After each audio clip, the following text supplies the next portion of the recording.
পথের কথন আড্ডায় আপনাদের স্বাগত।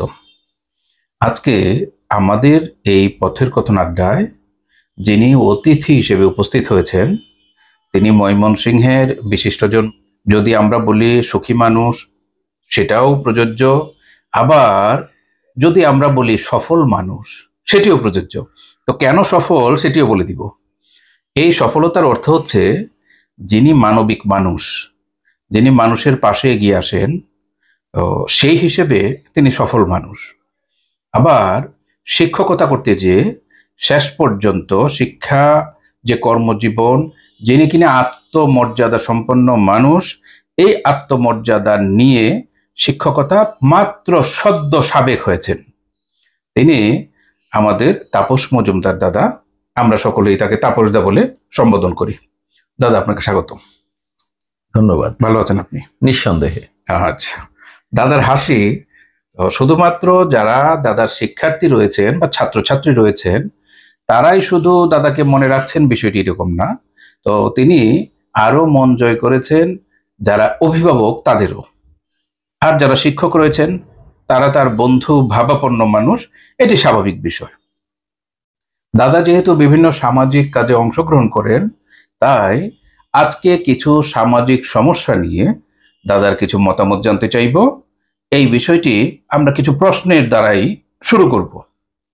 তাহলে শুরুতেই দাদাকে জিজ্ঞাসা করতে চাই যে আপনার যে অবসরকালীন সময় সদ্য সাবেক, তাহলে এই শিক্ষকতা পেশা আপনি শেষ করলেন, বর্তমানে সময় কেমন কাটছে আপনার? নিঃসন্দেহে ভালো, আমার সবসময় সময় ভালো যায়। তো দাদার সময় ভালোই কাটছে একদম। তো দাদার যে বাসাটি রয়েছে সেই বাসাটিও একটি স্কুলই। তো শুধুমাত্র উনি প্রধান শিক্ষকের দায়িত্ব পালন করেছেন এরকম না, তো তিনি একজন শিল্পী মানুষ, ছবি আঁকেন, ফলে তার যে বাসাটি এটি এখন পর্যন্ত স্কুলই রয়েছে। আবার তিনি যেখান থেকে অবসরে গিয়েছেন সেখানকার বাসাটিও এই স্কুলেই।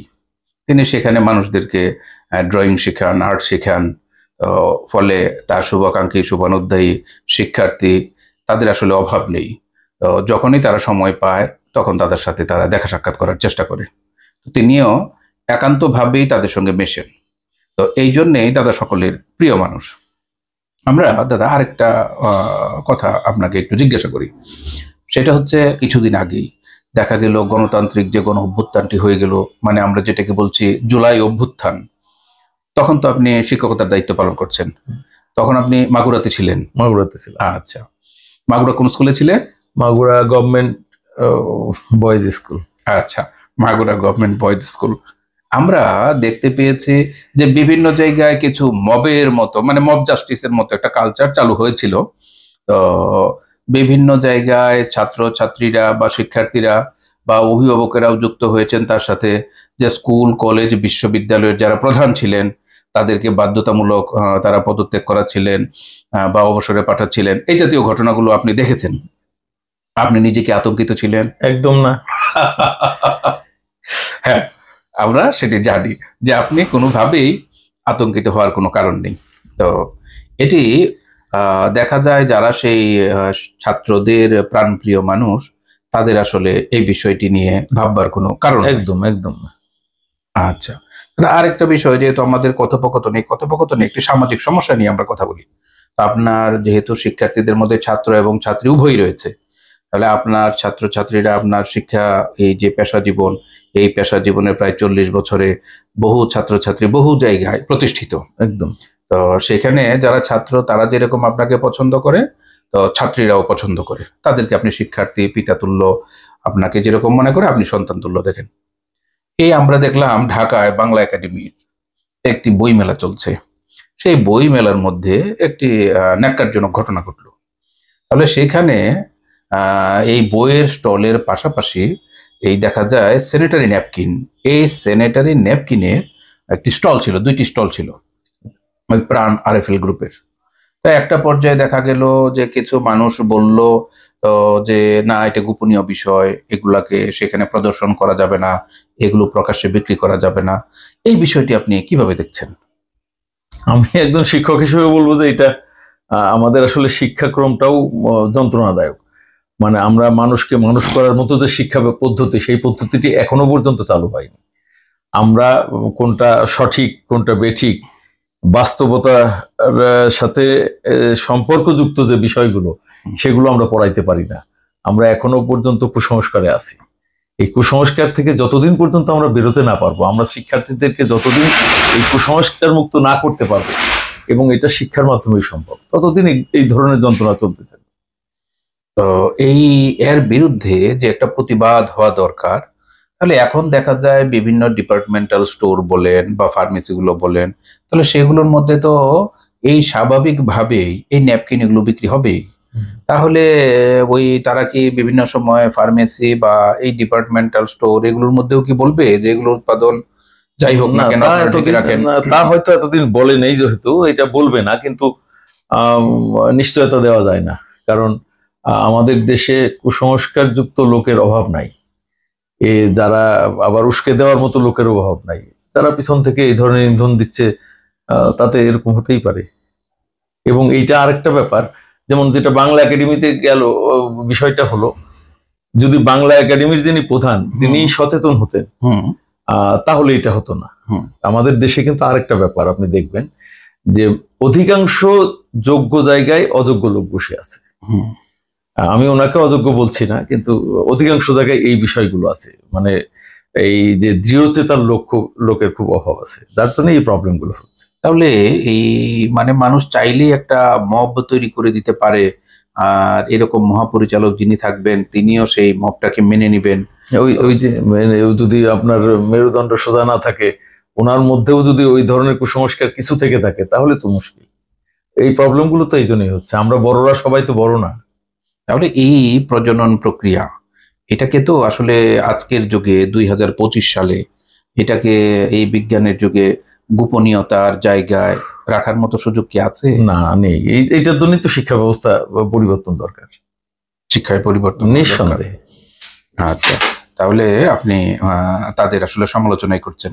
পরবর্তীতে যদিও বাংলা একাডেমি আবার এই স্টল দুটি বন্ধ করার পর তারা বলেছে যে আমরা এবার বাংলা একাডেমির উদ্যোগে ফ্রি দিব যাদের লাগবে, এবং ওইখানকার যারা ওই নারীরা রয়েছেন, নারী কর্মী রয়েছেন, তাদেরকে দিয়ে ওই যারা কিনা ইভেন্ট ম্যানেজমেন্টের দায়িত্ব ছিল তাদেরকে বলেছে যে বিনামূল্যে তাদেরকে আবার দেওয়ার জন্য। এটা কি অনেকটা কি গরু মেরে জুতা দান এরকম কি? শুভবুদ্ধির উদয় হয়ে গেছে তার, এটা একটা ব্যাপার হতে পারে। তাহলে শুভবুদ্ধি নিঃসন্দেহে। আচ্ছা, আমরা চাই যে তার এরকম শুভবুদ্ধির উদয় হোক, মানুষগুলো এরকম প্রতিবাদটা জানাক। একদম, প্রতিবাদ তো জানাইতেই হবে, এখন তো প্রতিবাদের যুগ এসে গেছে। আরেকটা বিষয় নিয়ে একটু কথা বলতে চাই, যদি আপনি বিব্রত বোধ না করেন। সেটা হচ্ছে এই বিগত 12 দিন যাবৎ যারা সরকারি প্রাথমিক বিদ্যালয়ের সহকারী শিক্ষক বা শিক্ষিকা পদে সুপারিশ প্রাপ্ত হয়েছিলেন, প্রায় 6,500 নারী পুরুষ, তারা ঢাকার রাজপথে আন্দোলন করছেন।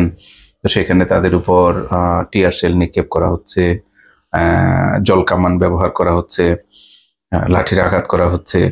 অনেক নারীরা আবার সন্তান নিয়ে সেখানে উপস্থিত।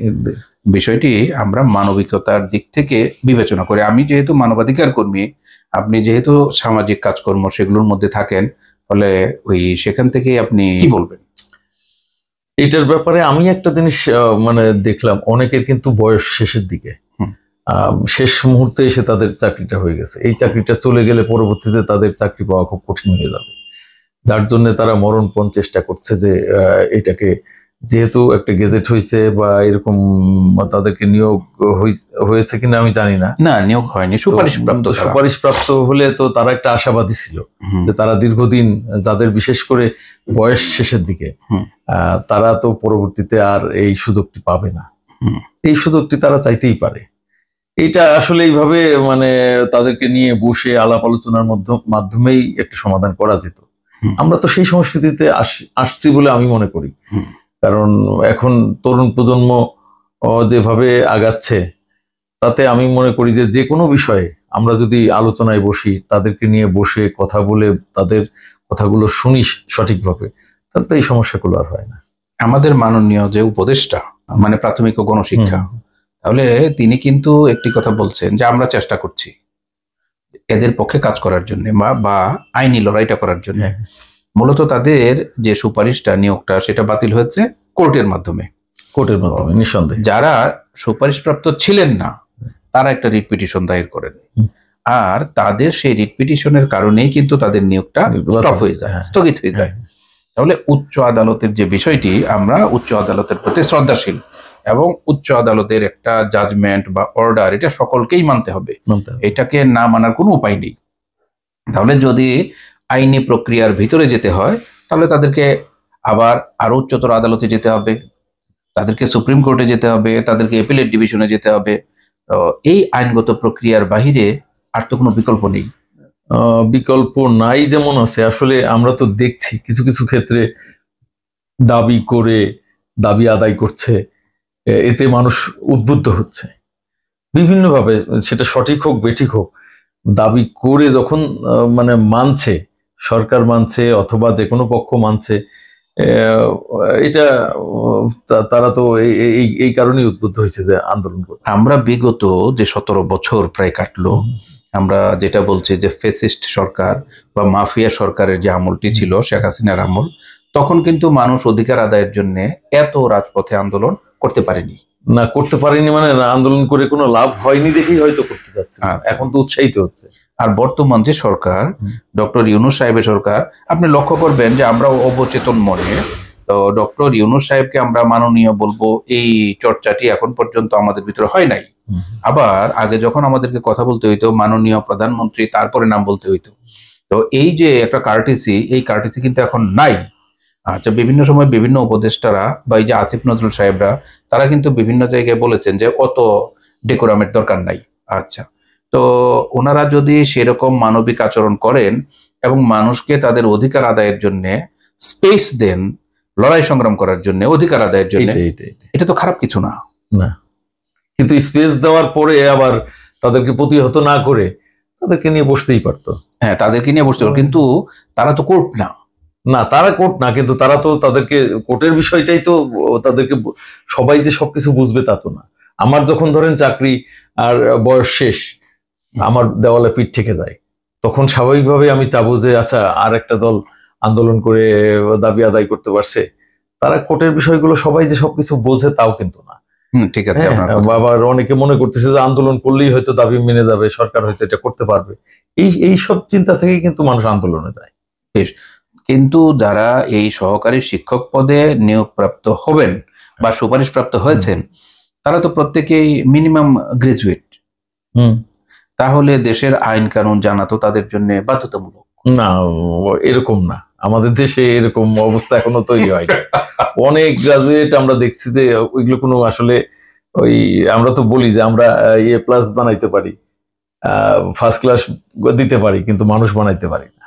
মানুষ বানানোর মতো শিক্ষা ব্যবস্থা নাই এখন। কিন্তু আইনটা যদি তাদের না জানা থাকে তাহলে তো একটা দাদা মুশকিল। আমাদের শিক্ষা ব্যবস্থার মধ্যে এইসব বিষয়গুলো আসলে অন্তর্ভুক্ত করা উচিত। আমরা কিন্তু সত্যি সত্যি আমরা ট্যাক্স দিতে যাই, আমাদেরকে উকিল ধরতে হয়। অথচ আমি কি আয় করতেছি, আমার যদি আমি একজন মাস্টার্স পাস করতেছি, আমি জানি না যে আমি কিভাবে ট্যাক্স দিব। তো এই যে বিষয়গুলো যদি পড়াশোনার মধ্যে কিছুটা অন্তর্ভুক্ত থাকে তাহলে তো আর সমস্যা হয় না। তারপরও আমার এবং আমাদের যে মানবিক আবেদন থাকবে, একটি তো হচ্ছে সরকার প্রধানের কাছে আবেদন যে ঠিক আছে এরকম মানুষগুলো এইভাবে ভিকটিম না হোক। আচ্ছা, আর দ্বিতীয়ত বিষয় হচ্ছে যারা লড়াই সংগ্রাম করছেন, তো তাদের প্রতি আমাদের আহ্বান থাকবে আপনারা আইন কানুন জেনে আইন মেনে, ধৈর্য দরকার, আসলে ধৈর্য ধরা দরকার। একেবারে রাজপথে নেমে যাওয়া এটা মনে হয় সঠিক কাজ হচ্ছে না। আইনগত বিষয়ে কিন্তু আইনগত ফয়সালাই করতে হবে, নিঃসন্দেহে নিঃসন্দেহে, এবং সেটা কোর্টের ভিতর থেকেই আসতে হবে। একদম, শুধুমাত্র ওই রাস্তাঘাট ঘেরাও করে যানজট সৃষ্টি করে এর সমাধান কিন্তু হবে না। এইটা একটা খুব মানে খারাপ নজির আসতেছে এই জিনিসগুলো। বেশ, আমরা তাহলে সেটার একটা সমাধান কিন্তু আশা করি। আরেকটা বিষয় একটু বলি, তো আপনিও যেহেতু মাত্র সদ্য সাবেক হয়েছেন, তো বিভিন্ন স্কুল এবং কলেজে মানে বাৎসরিক যে খেলাধুলার যে প্রতিযোগিতা, আচ্ছা এইখানে একটা বাৎসরিক অনুষ্ঠান হয়, তার মধ্যে ওই গান থাকে, আবৃত্তি থাকে, মানে আমরা সেটাকে যদি গান বাজনা বলি তাহলে সেই সাংস্কৃতিক অনুষ্ঠানটি থাকে। তাহলে বিভিন্ন স্কুল কলেজ এই অনুষ্ঠানটিকে দেখা যায় কেউ কার্টেল করতে চাচ্ছে, কেউ স্তীমিত করতে চাচ্ছে, কেউ সীমিত করতে চাচ্ছে, এবং একটি মবের কথা বলছে। এর কারণ কি? এখান থেকে ওভারকাম করার উপায় কি? এটা অনেক জটিল প্রশ্ন এই কারণেই যে আমি সরকারি স্কুলে দীর্ঘদিন 30 বছর শিক্ষকতা করেছি। আপনি অবাক হয়ে যাবেন যে মানে অধিকাংশ সরকারি স্কুলে প্রধান শিক্ষক নাই। তাহলে কে চালাচ্ছে? যিনি সিনিয়র তিনি চালাচ্ছেন। তার কিন্তু মানে ফুল পাওয়ার নিয়ে চালানোর কথা না।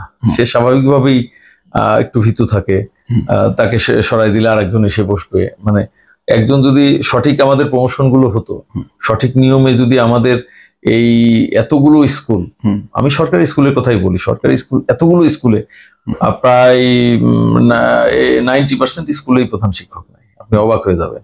সেখানে কিছু স্কুলে সহকারী প্রধান শিক্ষক, কিছু ম্যাক্সিমাম স্কুলে সিনিয়র শিক্ষক দিয়ে প্রধান শিক্ষকের কাজটি চালানো হচ্ছে। প্রধান শিক্ষক যদি সঠিকভাবে নিয়োগ হতো, সঠিকভাবে আমাদের প্রমোশন গুলো হতো, তাহলে এই সমস্যাগুলো হতো না।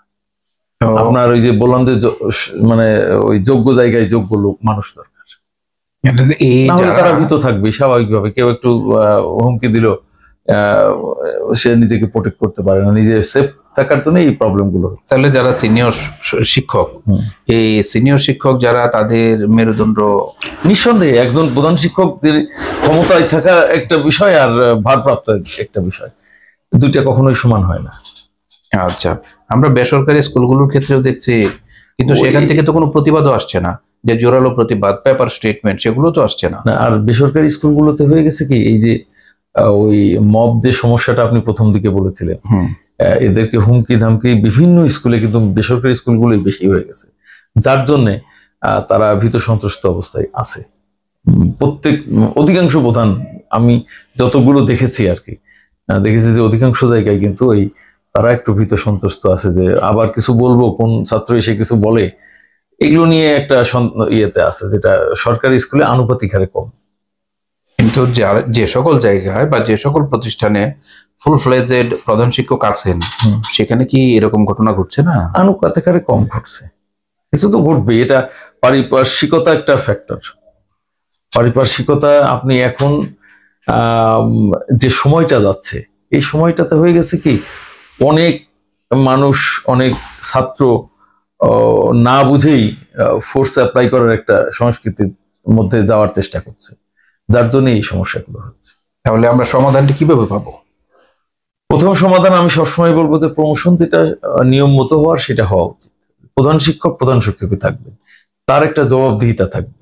ছাত্রছাত্রীদের কাছে, অভিভাবকের কাছে, সরকারের কাছে একটা জবাবদিহিতা থাকবে। সেই জবাবদিহিতার জায়গাগুলো তৈরি না করতে পারলে এই সমস্যাগুলো আপনি দূর করতে পারবেন। অনেকটা দায়সারা আচরণ হয়ে যাবে। দায়সারা আচরণ। আচ্ছা দাদা, ওই ফুটবল খেলা, এই মেয়েদেরকে কি ফুটবল খেলা মানে বারণ, বা ফুটবল খেলা যাবে না, ছেলেদের জন্য? ওই যে কুসংস্কারাচ্ছন্ন গ্রামগুলোতে এই বিষয়গুলো বেশি হচ্ছে। তারা ওই যে ফোর্স সাপ্লাইয়ের যে বিষয়গুলো তৈরি হয়ে গেছে, সেগুলো থেকে বের হওয়ার জন্য একটু সময় লাগবে। কিন্তু আমরা তো এগুলো জেলা শহরেও দেখছি। না, কিছু জেলা শহরে দেখছেন, কিন্তু ওই যে ওই ধরনের মন মানসিকতা পর্যন্ত লোক যেখানে শক্তিশালী, সেখানে এটা হবে। বেশ, আমরা জয়পুরহাটে দেখলাম, দিনাজপুরে দেখলাম, এরকম খেলাকে কেন্দ্র করে একটা মব সৃষ্টির চেষ্টা এক জায়গায় বন্ধ হয়ে গেল। পরবর্তীতে জেলা প্রশাসক সাহেব যখন বললেন যে না, এই খেলাটিকে আবার করতে হবে এই দিনাজপুরের মতো জায়গায়, তখন কিন্তু ওই যারা এরকম মব সৃষ্টির চেষ্টা করলো, তারা কিন্তু ক্ষমা চাইলো। হ্যাঁ, এইটাই, জেলা প্রশাসক যদি শক্তিশালী হন, উনি যদি চান যে আমি আইন শৃঙ্খলা এইভাবে আগাবো, তাইলে সম্ভব। কারণ আমি প্রধান শিক্ষক হিসেবে যতদিন ছিলাম, আমি যে এই প্রবলেমগুলো যে আমার হয়নি তা কিন্তু না। আমাকে বায়াস্ট করার চেষ্টা করা হয়েছে, কখনো কখনো হুমকি ধামকিও দেওয়া হয়েছে। কিন্তু শক্তিশালী বলতে কি না, আমি সঙ্গে সঙ্গে আমি এটা ডিসি প্রশাসনকে জানিয়েছি, ডিসির হেল্প নিয়েছি। ওনার হেল্প ছাড়া, প্রশাসনের হেল্প ছাড়া স্কুল চালানো কিন্তু একটু কখনো কখনো সমস্যা হয়ে যাচ্ছে এখন। তাহলে আমরা কি বলবো যে যদি আইনের শাসন প্রতিষ্ঠিত হয়, একদম এক গণতান্ত্রিক রীতিনীতি চলে আসে, এই সরকারও যদি শক্তিশালী যদি চলে ইয়ে করেন, তার মানে সরকার যদি চায় তাহলে মপটপ কিছুই না। একদম একদম, সরকার চাইলে তো কারো মানে কিছু বলার নাই। আচ্ছা, তাহলে দরকারটা হচ্ছে সরকারকে স্ট্রিক্ট হওয়া। একদম। আর আমরা যে সকল বিষয় দেখছি, যে কিছু যারা কিনা আমরা মৌলবাদী বলি, বা কিছু মানুষ যারা কিনা এরকম ধর্মীয় দৃষ্টিকোণ থেকে এবং ধর্মীয় কিছু বিষয় নিয়ে না, তারপর ধর্মীয় দৃষ্টিকোণ কিন্তু না, আচ্ছা ধর্মীয় কুসংস্কার যারা আচ্ছা, জড়িত বেশ। আছে তারাই এই কাজগুলো করে। তাহলে এই কুসংস্কারে যারা আচ্ছন্ন তারাও তো দোহাইটা ঠিকই দিচ্ছে, ধর্মের দোহাই দিচ্ছে। তা দিচ্ছে। তাহলে আমাদের যিনি কিনা ধর্ম উপদেষ্টা, হ্যাঁ। ধর্ম বিষয়ক যিনি উপদেষ্টা, তার কি এই বিষয়ে দায়িত্ব? আসলে ওই যে সবকিছুই একটাই, যে প্রশাসন ঠিক থাকতে হবে, প্রশাসন ঠিক থাকতে একদম। হবে। তাহলে আমরা মনে করি যে এই সকল মকটব কোনো কিছুই না। একদম কিছু না। না, আমরা দেখলাম যে বাংলাদেশে এই খেলার জগতে, ফুটবলের জগতে যারা কিনা শিরোপা জিতে নিয়ে আসলো, বিজয় নিয়ে আসলো, তারা নারীরা, নারী ফুটবল টিম। হুম। এবং এদের সিংহভাগের অবস্থানই হচ্ছে ময়মনসিংহ জেলা, সিংহভাগ তাদের বাসস্থান। হ্যাঁ। তাহলে সেই জায়গায় থেকে তো আমরা এরকম কোনো মব যেরকম প্রত্যাশা করি না, আবার এর বিরুদ্ধে কিন্তু আমরা রুখে দাঁড়াবো, দাঁড়াতেই হবে, এর বিকল্প বোধহয় নেই। প্রশাসনকে নিয়ে। বেশ। তো দাদা, ব্যক্তিগতভাবে নেওয়ার প্রয়োজন নাই, আপনার স্কুলে কি নারী টিম এরকম আছে, ফুটবল টিম বা ক্রিকেট টিম? আমি লাস্ট যে স্কুলে ছিলাম ওখানে নাই, কিন্তু আমি ময়মনসিংহে যে স্কুলে ছিলাম, গভর্নমেন্ট লেভেল স্কুল, এটা মর্নিং শিফট মেয়েদের, ডে শিফট ছেলেদের। এখানে কিন্তু এখানে সমস্যা নাই। এখানে Team ছিল কি? আমার মেয়েরা, আমার সন্তানেরা হুম, অনেক স্বাচ্ছন্দ্য বোধ করছে, এখানে সমস্যা। এখানে স্কাউট টিমটাও ভালো। সব টিমগুলো ভালো। আমি এখানে এটা খুব ভালো লাগছে। আমি এখান থেকে যখন মাগুরায় গেছি, হুম। কিছু সমস্যা তো আমি লক্ষ্য করছি যেটা এখানে পাইনি। বেশ। আচ্ছা দাদা, আরেকটা বিষয় একটু জিজ্ঞাসা করি। আমরা তো সেই যে ব্রিটিশীয় পদ্ধতি, আমাদের আইন কানুনগুলো তো এখনো ব্রিটিশ আইন। আচ্ছা, যদি আমরা পেনাল কোড বলি, মানে সিপিসি, সিআরপিসি যা আছে, পিসি, সেগুলো দেখা যায় ব্রিটিশদের তৈরি করা আইন। তো তাদের কাছ থেকে আমরা যেরকম আইন কানুন নিয়েছি, জ্ঞানও নিয়েছি, বিজ্ঞানও নিয়েছি। তো তাহলে তাদের কাছ থেকে আইন, জ্ঞান, বিজ্ঞান সমস্ত কিছু নেওয়ার পাশাপাশি আমরা দেখি যে তাদের স্কুলগুলোতে যদি পরীক্ষা হয়, এই পরীক্ষাগুলোর মধ্যে কি 144 ধারা জারি করা হয়, যে সবাইকে দূরে থাকতে হবে, 144 ধারা জারি করতে হবে, একটা যুদ্ধক্ষেত্র পরিস্থিতি। 144 ধারা জারি করা হয় একদম। তাহলে সেটা কি ব্রিটিশীয় পদ্ধতি? না, ব্রিটিশীয় পদ্ধতিও যেমন স্কুলে কি আবার আছে? না, স্কুলে আসলে হয়ে গেছে কি, আমি তো আবারও বলি যে আমরা মানুষকে কিন্তু মানুষ করতে পারি। আমরা যদি মানুষকে মানুষ করতে পারতাম, আমাদের শিক্ষা ব্যবস্থা চেঞ্জ করা দরকার। আমরা মানুষকে মানুষ করতে পারিনি। তাহলে আপনি কেন মানে এই 144 ধারা জারি হচ্ছে কেন জানেন? কেন? এই যে বিভিন্ন মানে অনেক সময় অনেক ক্ষেত্রে আমরা দেখছি যে একজন পিতাও অসৎভাবে ছাত্রকে, তার সন্তানকে ভালো ফলাফল করার জন্য উৎসাহিত করে। এটা একটা খুব মানে কঠিন জায়গা আমাদের দেশে। তো দেশ তো স্বাধীন হয়ে গিয়েছে প্রায় 54 বছর। ওই শিক্ষা ব্যবস্থা তো এখনো পর্যন্ত আধুনিক হয়ে হলো না, আমি তো তাই মনে করি। আচ্ছা, আর কতদিন চলবে এরকম? এখন তো একটা সময় আসছে, এখন সরকার ইচ্ছা করলেই এই যে সংস্কারের মাধ্যমে, আমি তো চেয়েছিলাম, আমার মনে প্রাণে চেয়েছিলাম যে শিক্ষা ব্যবস্থাটা সংস্কার হবে, আমরা মানুষকে মানুষ করতে পারবো। আপনি পৃথিবীর বিভিন্ন দেশে লক্ষ লক্ষ টাকা পড়ে থাক, মানুষ কিন্তু হাত দিয়ে ধরে না। অনেক দেশ আছে এরকম উদাহরণ। আমরা আমাদের দেশে ধর্মের দোহাই দিয়ে এদেরকে ঠেকাইতে পারতেছি না। এটা ঠিক, টাকাটা নিয়ে নিচ্ছি কেন? শিক্ষার অভাব, নৈতিকতার অভাব, নৈতিকতার অভাব। এইটা নৈতিক শিক্ষা আমরা দিতেই পারতেছি না। শিক্ষকের কথা বলি আর না বলি, যারা শিক্ষিত মানুষ, যারা বিসিএস করা মানুষ, তাদের ভিতরে তারাই তো এইটাই তো মানে তারা তো শিক্ষা পাচ্ছে না সেইভাবে, যে তারা মানবিকতা পূর্ণ শিক্ষা পাচ্ছে না। কিন্তু এরা তো ব্রিলিয়ান্ট। তাতে কি হয়েছে? ওই যে প্লাস বানাইতে পারতেছে সচিব না, ওই যে প্লাস হচ্ছে, কিন্তু মানুষ হচ্ছে না। কেউ কোথায় মানুষ হচ্ছে? তাহলে সেই একজন অফিসার মানে তারা একটা চেয়ারে বসার পরেই চিন্তা করে যে আমি কিভাবে অন্য পথে পয়সা ইনকাম করবো, তাহলে তো হলো না। ওই ডক্টর সলিমুল্লাহ খান সাহেব, ইউলেবের যিনি শিক্ষক, তো তিনি তো তার কয়েকদিন আগের একটা বক্তব্যেও বলছেন যে শিক্ষকদেরকে শিক্ষাদান করতে হবে। একদম, এটা সত্যি কথা। শিক্ষকরা যদি ওই সঠিক শিক্ষিত যাবে কি করে? শিক্ষকরাই বা যাবে কি করে? তারাও তো একই শিক্ষায় শিক্ষিত। তারা একটা মানুষকে মানুষ করার চেয়েও এ প্লাস কিভাবে পাবে সেই পথ দেখাই দিচ্ছে। আমি তো আরেকটা কথা সবসময় বলি যে একটা স্কুলে আমি পড়াচ্ছি, আমার সাবজেক্ট আরেক জায়গায় কেন প্রাইভেট পড়তে হবে? আমি স্কুলে কি করতেছি? স্কুলে পড়াশোনাটা যদি এইভাবেই হতো যে যা পড়ছে স্কুলে যা পড়াচ্ছে তাতেই ওর জন্য ফুলফিল হচ্ছে, তাহলে তো আর লাগে না অন্য জায়গায়। তো এটাও তো শিক্ষা ব্যবস্থার একটা ল্যাকিংস আছে আমাদের। তাহলে আমরা কিন্তু চাই 144 ধারার যে সিস্টেমটা এটা বাতিল হওয়া না, উচিত। বাতিল করতে গেলে ওই যে ওইটাই বাতিল করলে তো আপনি ঠেকাতে পারবেন না, আরেকজন পিছন দরজা দিয়ে ঢুকে পড়ার চেষ্টা করবে, তাহলে সেই জানলার কাছে আসবে। এইটার জন্যই তো এই পদ্ধতি। এইটা করেও তো এই সিস্টেমটাকে ঠেকানো না, তা যাচ্ছে না। যাচ্ছে না, তারপরেও তো চেষ্টা করতেছে। এটার আসলে যতই বলেন শিক্ষা ব্যবস্থা চেঞ্জ দরকার, এই দেশের জন্য খুবই জরুরি, এটা খুবই জরুরি। খুবই। আর এই যে এইবার যারা কিনা আমাদেরকে বহু মানুষ অভিযোগ এগুলো জানায় যে বই, আমরা এখনো বই পাচ্ছি না ইত্যাদি ইত্যাদি, এই বিষয়গুলো আপনি বলবেন কিছু? না, এটা আসলে এই পরিস্থিতির কারণেই দেরি হচ্ছে। এটা আচ্ছা, এটা আচ্ছা। খুব স্বাভাবিক একটা বিষয়, এটা আমাদেরকে সহজভাবে নিতে হচ্ছে। এটা এবং আমাদেরকে আমি আরেকটা কথা বলি, হুম। এর জন্য যে পড়াশোনা একদম ব্যাহত হচ্ছে তা কিন্তু না। শিক্ষকরা কিন্তু মোটামুটি বরঞ্চ অন্যান্য সাবজেক্টগুলো, বিভিন্ন সাবজেক্টগুলো পড়াতে পারছে। আগের বইগুলো আছে সেগুলো দেখে, এবং আমাদের তো একটা ধারণা আছে যে এই কি কি ধরনের পড়াবো, সেটা পড়ানো যাচ্ছে। তো আজকেও আপনি সারাদিন ব্যস্ত ছিলেন শিল্পকলা একাডেমিতে ময়মনসিংহের। তো এখন সর্বশেষ কথা, সাধারণের উদ্দেশ্যে আপনার যারা শিক্ষার্থী সাবেক বর্তমান বা অভিভাবক, তাদের উদ্দেশ্যে যদি আপনি কিছু বলতে চান তাহলে আপনি বলুন। আসুন, আমরা এ প্লাসের পিছনে না দৌড়ায় আমরা একটু সন্তানদেরকে মানুষ করি। ধন্যবাদ। দাদাকে ধন্যবাদ। সর্বশেষে আমরা এটিই বলবো যে যত অনিয়ম থাকুক, তাহলে সেগুলোর মধ্যে এগুলোর বিরুদ্ধে আমাদেরকে দাঁড়াতে হবে। যদি মব থাকে তাহলে সেই মবের বিরুদ্ধে দাঁড়াতে হবে, যদি দুর্নীতি থাকে তাহলে সেখানে দুর্নীতির বিরুদ্ধে দাঁড়াতে হবে। যদি কুশিক্ষায় এই সমাজ আচ্ছন্ন হয়ে যায়, এর বিরুদ্ধে সুশিক্ষা কিভাবে দেয়া যায় সেই প্রক্রিয়াটি অবলম্বন করার জন্য আমাদেরকে সচেষ্ট হতে হবে। এবং দাদা যেরকম সামাজিক কাজকর্মগুলোর মধ্যে উদ্বুদ্ধ হয়েছেন, আমি দেখেছি বিভিন্ন সময় যখন নাকি ঈদ অনুষ্ঠান চলছে, ঈদের পর্ব চলছে, তখন তিনি বাচ্চাদেরকে কাপড় দিচ্ছেন, জুতা দিচ্ছেন, আবার শিক্ষা উপকরণও দিচ্ছেন।